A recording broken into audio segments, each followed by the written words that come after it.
안녕하세요. 오늘은 이름 감정을 한번 해보겠습니다. 요분은 오래전부터 잘 알고 계신 분인데,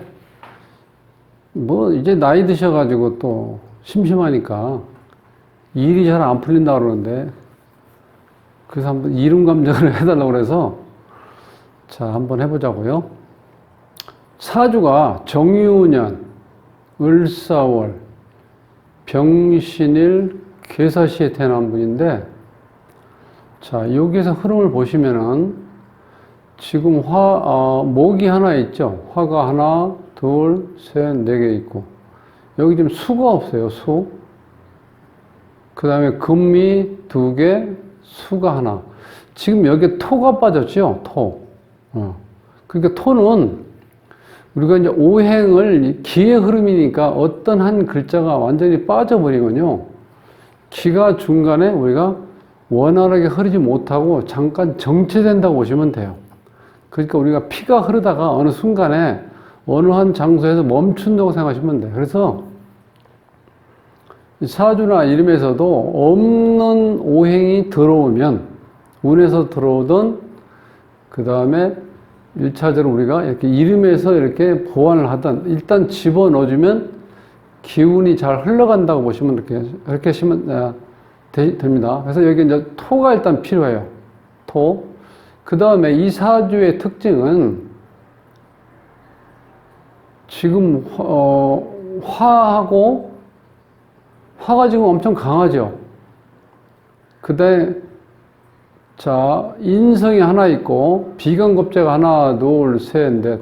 그러니까 이 8글자 중에서 일단 신강한 사주라고 보시면 돼요. 비관급제가 강하고, 인성은 약하지만 어쨌든 간에 인성이 하나 있고, 그래서 그렇게 봤을 때 봄, 여름 기운이 강하고, 금수가 약한 사주예요. 그러니까 이 자원오행에 금수가 들어가면 좋겠죠. 금수가 들어가면 좋은데, 일단 여기서 보면은 일단 토가 들어가야 되죠. 토가 완전히 지금 지장감을 뺐을 때 8글자에는 토가 없으니까 토가 이제 들어가면 좋겠고, 또 하나는 수가 너무 약해요. 여기서. 왜냐하면 수가 거의 증발된 상태로 보시면 돼. 불 위에 앉아 있죠. 괴수가 약한 불이. 또 옆에 강한 햇빛이 떠 있고, 이런 경우는 수가 거의 증발된 상태로 보셔야 돼요. 그래서 토하고 수가 들어가면 좋다는 거예요. 요 자원오행에. 이 성씨에, 이 황씨, 이 토는 들어가 있고, 그 다음에 이제 금이 2개가 들어가 있는데, 이 중에 하나를 수를 집어넣으면 좋다는 거예요. 지금 금이 강하죠? 2개나 있잖아요. 여기 수가 약하다는 거예요. 그래서 정이나 옥자 중에 하나를 수로 넣으면 좋겠다는 거예요. 그런 점에서 이 자원오행에 대해서 사주 분석을 해서 없는 오행을 이름에 보완해주는 아주 가장 일반적인 어떤 법칙을 조금 법칙에서 어긋난 장면이라고 보시면 돼요. 금이 이렇게 2개나 들어올 필요가 없거든요. 이렇게 많잖아요. 이제 그거 하나 이제 지적해드리고, 그 다음 이제 수리를 보면은, 요걸 우리가 이제 선천수라고 해요. 선천수. 12, 9, 5가 선천수고, 선천수를 조합해서 만든 요 자체를 우리가 후천수라고 그래요. 이 선천수 작용력은 어렸을 때 일어난다고 보시면 돼. 태어나서, 12, 9, 5, 그 다음에 이것이 이 사주 이름 주인공이 본격적으로 활동하는 어떤 기운이라고 보시면 돼요. 그 다음에 이게 여자 이름이니까 이게 어머니잖아요. 어머니, 자매, 연인공, 사회공, 자식, 배우자, 가정, 본인, 아버지. 지금 이렇게 되는 거거든요. 그래서 이 수리를 보면은 이 12액은요, 좌불안석이라고 보시면 됩니다. 좌불안석. 그러니까 심리적인 불안감을 가지고 있다는 거예요. 이 12액이 들어오면은. 그러니까 본인은 그렇게 늘 불안하게 생각하는 거야. 남들이 봤을 때는 저렇게 불안해할 이유가 없는데 이렇게 항상 보면은 불안해 보인다는 거예요. 본인이 또 그렇게 생각을 하고. 그래서 이건 말년에 좀 불운이 온다는 거예요. 시비액이 있으면 말년에. 그리고 인정을 못 받으면 본인이 이렇게 막 들이대는 성질. 그런 게 시비액의 이제 획수의 뜻이 그런 뜻이 있다는 거예요. 그 다음에 구획은 뭐 지난 시간인가 말씀드린 것 같은데 이 스스로 공망이라고 그래요. 이런 경우를 9하고 10을 자, 이 구수가 공망이 되면은 이 구수 원래 자체가 온갖 풍파 발생하고 파란만장한 삶을 산다는 거예요. 근데 그렇게 힘들게 살으니까 환경 정력이 뛰어나다는 거예요, 이 사람이. 그러면 요게 공망이 됐을 때는 이 작용이 어떻게 돼요? 반감된다고 보시면 돼. 그러니까 온갖 풍파 발생이라든가 파란만장한 삶이 조금 누그러지고 그 대신 환경 적응력이 뛰어난 게 아니라 환경 적응력이 있긴 있는데 공망이 걸리기 전 상태보다는 좀 약하다. 이렇게 보시면 돼요. 그 다음에 여기 이제 연인궁인데 한 30년 전 거슬러 올라가면 되죠. 이분 나이가 지금 64세니까 30년, 40년 이제 거슬러 올라가면 그때 당시는 이성을 사귀는 거에 대해서 보면 막 보통 난리 났죠. 특히 뭐 아버지 같은 경우는 이놈의 기집애 공부하라는 공부를 안 하고 뭐 쓸데없이 뭐 남자들 만나러 돌아다닌다고 그냥 작대기로 다리 몽둥이를 막 부러뜨린다고 그런 막 쌍욕도 막 하시고 그랬는데 그런데 연인궁의 공망이라는 건 그런 스캔들은 없었다고 보시면 돼. 그래서 연인궁의 공망이 걸린 거는 길작용을 한다고 보시면 돼요. 근데 요즘엔 또 안 그렇죠. 요즘엔 또 워낙 나이 먹어서까지 이제 결혼 안 하고 뭐 이성 친구를 못 사귀고 그러니까 아유 너는 도대체 누구 닮아서 응? 그렇게 많고 많은 사람인데 그걸 못 사귀어가지고 그렇게 혼자 돌아다니냐? 청승맞게 이렇게 또 요즘엔 또 비난을 하세요 부모님들이. 옛날엔 사귀지 말라 하다니 요즘에는 왜 못 사귀냐고 또 따지고 그런 거예요. 그러니까 이건 뭐 시대 상황이니까 어쩔 수 없어요. 이제 그렇게 해석한다는 거예요. 그러니까 선천수 이제 그렇게 보시면 돼. 좌불안서. 요 공망이니까 환경 적응력은 어느 정도 있다. 그 대신 파란만장한 삶도 조금은 감해진다. 그 다음에 이 오획이 갖는 특징은 부기복록이라든가 임기응변에 능하고 처세술이 좋다라고 나오는데 그것이 반감된다고 보시면 돼. 예. 그 다음에 13핵은 이 언변에 뛰어나는 거예요.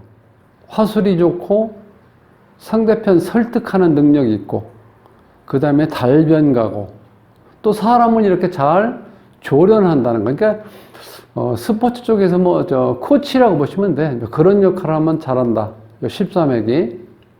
요 21핵은 이제 본인궁인데 이 본인궁에 명리에서 얘기하면 상관격이에요, 여자가 상관격이면 어떻게 돼요? 관을 치죠.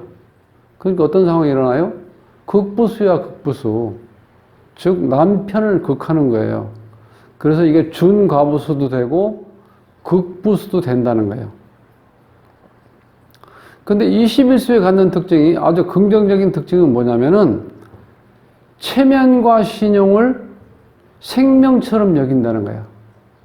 그게 사람이 어떻게 해서요? 정확한 사람이죠. 근데 이렇게 정확하게 들이대는 경우는 남자가 너무 피곤해, 삶에서. 들어오자마자 뭐 양말을 벗어서 아무데나 던지지 말고 제발 세탁기 안에 집어넣어라. 그 다음에 시간 날 때 좀 청소기 좀 밀어달라. 했던 오만 잔소는 다른 거예요. 그게 바로 남편 극하는 거예요. 그게 극부수라고. 21수가 여기 있다는 거야. 여기에도 보면은 현침살이 있죠. 여기에 신금하고 여기에 또 신금 숨어 있죠.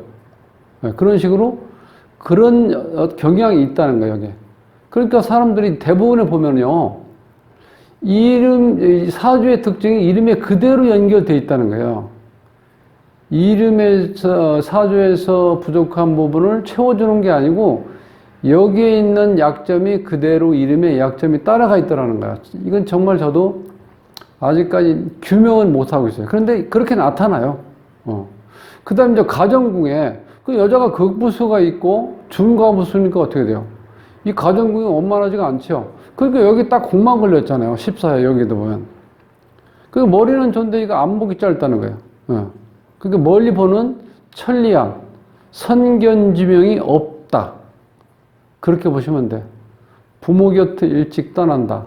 그런 작용이 있는데 이 공망이 걸려있기 때문에 이것이 또 반감된다고 보시면 돼. 약하게.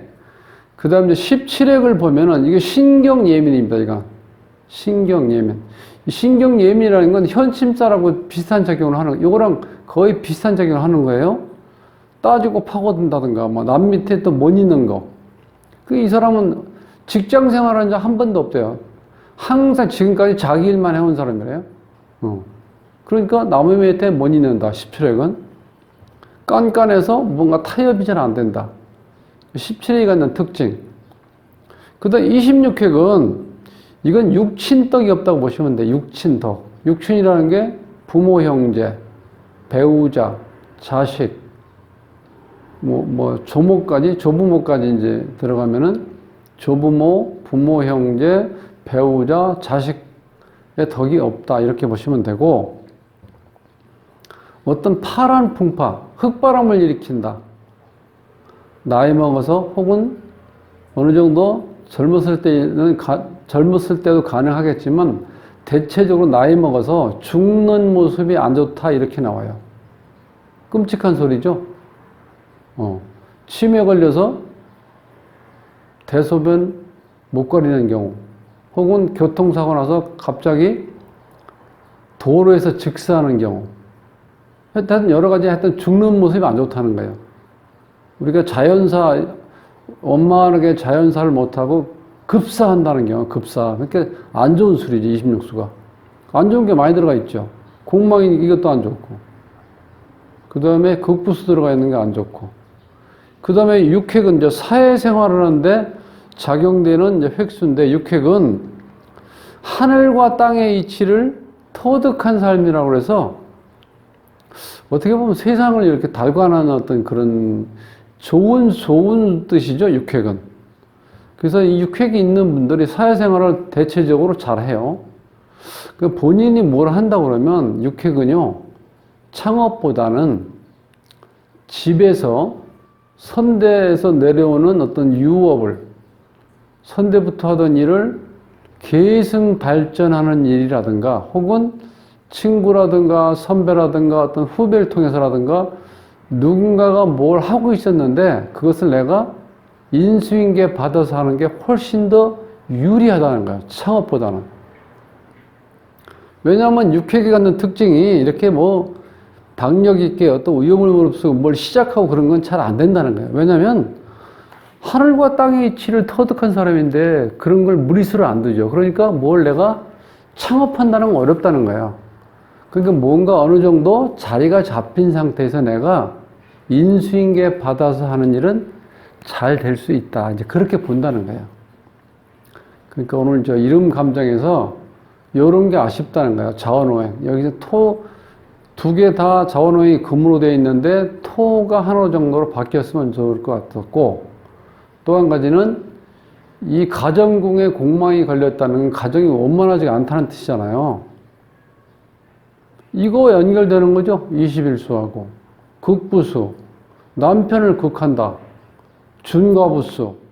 그러니까 당연히 이 가정의 분위기는 안 좋겠죠. 그래서 이런 숫자가 들어간 게 좀 아쉬움이 있다는 거예요. 특히 이거는요. 26획은 육친떡이 없고 죽는 모습이 안 좋다. 이렇게 나오는 거거든요. 이렇게 지은 이 이름 자체가 조금 아쉬움이 있다.